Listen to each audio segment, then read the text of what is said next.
Hi friends, welcome to குருகுருப channel. நமக்கு என்ன பார்க்க போகிறோன்னா, நம்ம சீரிஸ் பார்த்துட்டோம்னா தமிழில் அதோட கண்டினியூஷன் 9th இருக்கிற கண்டினியூஷன் தான் பார்க்க போகிறோம். இந்த வீடியோ என்ன பார்க்க போகிறோன்னா, அண்ணா பற்றி மட்டும் கொஞ்சம் பார்க்க போகிறோம். ஓகேங்களா? வாங்க வீடியோக்குள்ளே போகலாம்.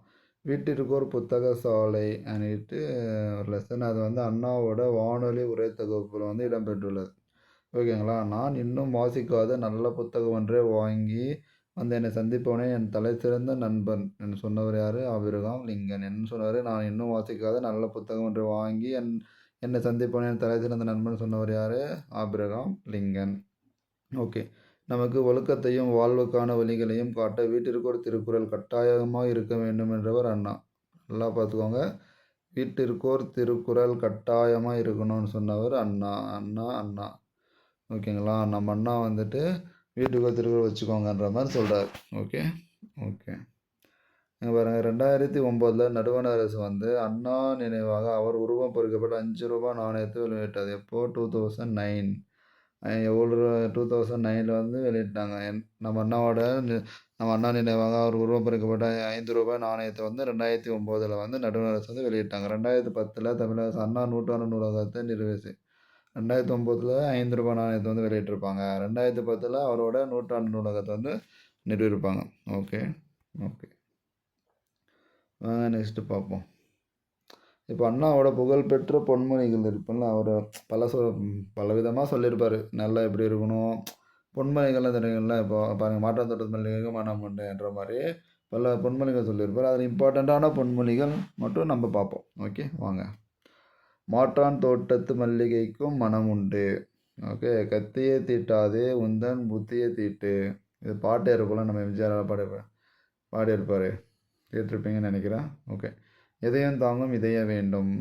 சட்டம் ஒரு இருட்டறை, அதில் வழக்கறிஞர் வாதம் ஒரு விளக்கு. இது நிறைய சினிமாவில் இந்த கோட்ஸ்லாம் நிறைய பார்த்துருப்போம்.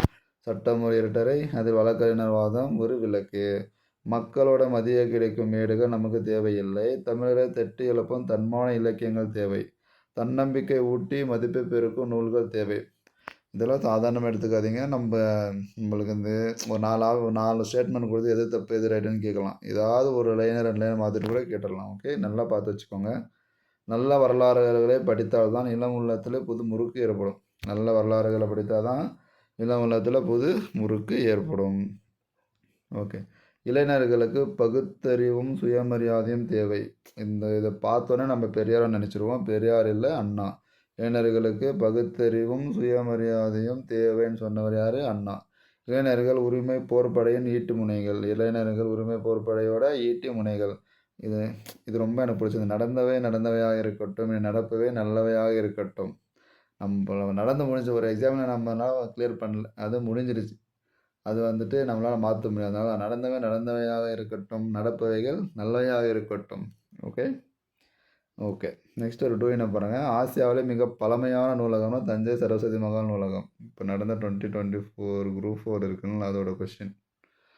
ஆசியாவிலே மிக பழமையான நூலகம் எது? தஞ்சை சரஸ்வதி மகால் நூலகம். அனைத்து இந்திய மொழியில் ஓலைச்சுவடிகள் வந்து அங்கே இருக்குது. அனைத்து இந்திய மொழியில் இருக்கிற ஓலைச்சுவடிகள் அங்கே இருக்குது. உலக அளவில் தமிழ் நூல்கள் வந்து அதிகமாகிற நூலகம் கன்னிமரா நூலகம், சென்னை எழும்பூர். உலக அளவிலே தமிழ் நூலகம் அதிகமாகிற ஒரு நூலகம் எதுனா கன்னிமரா நூலகம். அது எங்கே இருக்குது? சென்னையில் எழும்பூரில் இருக்குது. ஓகேங்களா? இந்தியாவில் தொடங்கப்பட்ட முதல் பொது நூலகம்னு பார்த்தா திருவனந்தபுரம் நடுவண் நூலகம். இந்தியாவில் தொடங்கப்பட்ட முதல் பொது நூலகம் திருவனந்தபுரம் நடுவண் நூலகம். கொல்கத்தாவில் 1936 தொடங்கி 1953 மக்கள் பயன்பாட்டுக்கு வந்த தேசிய நூலகம் தான் இந்தியாவின் மிகப்பெரிய நூலகம். அது ஆவணக்கப்பா நூலகமாக இருக்குது. கொல்கத்தாவில் 1936 ஆரம்பித்து 1953 மக்கள் பயன்பாட்டுக்கு வந்த தேசிய நூலகம் தான் இந்தியாவில் மிகப்பெரிய நூலகமாக இருக்குது. அதேமாதிரி ஆவணக்காப்பா நூலகமாக இருக்குது. உலகத்துக்கே மிகப்பெரிய நூலகம் எதுனா அமெரிக்காவில் இருக்கிற லைப்ரரி ஆஃப் காங்கிரஸ். இந்தியாவில் பெரிய நூலகம், தேசிய நூலகம் தான் 1936 கொல்கத்தாவில் இருக்கிறது.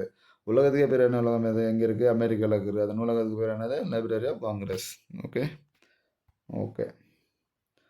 நெக்ஸ்ட்டு பாருங்கள்.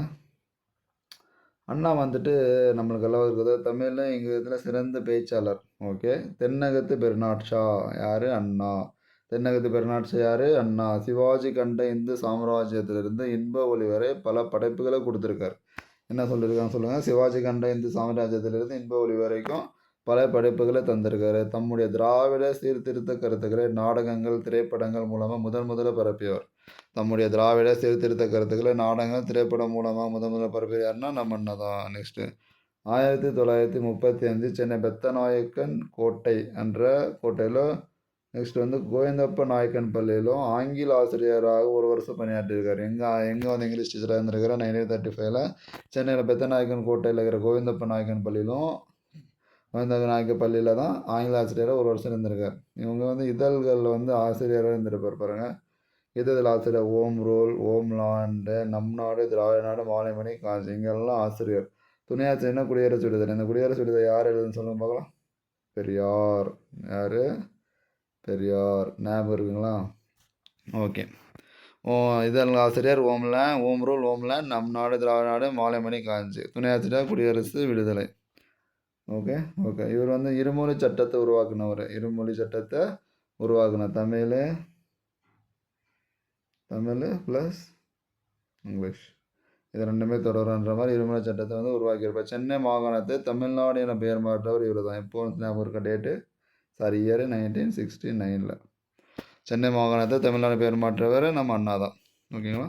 ஓகே ஃப்ரெண்ட்ஸ், நம்ம அண்ணா பற்றி இருந்த 10th இவ்வளோ தான். இந்த மாதிரி யூஸ்ஃபுல்லான கண்டென்ட் உங்களுக்கு வேணும்னா நம்ம வீடியோ சப்ஸ்கிரைப் பண்ணுங்கள். தேங்க்யூ.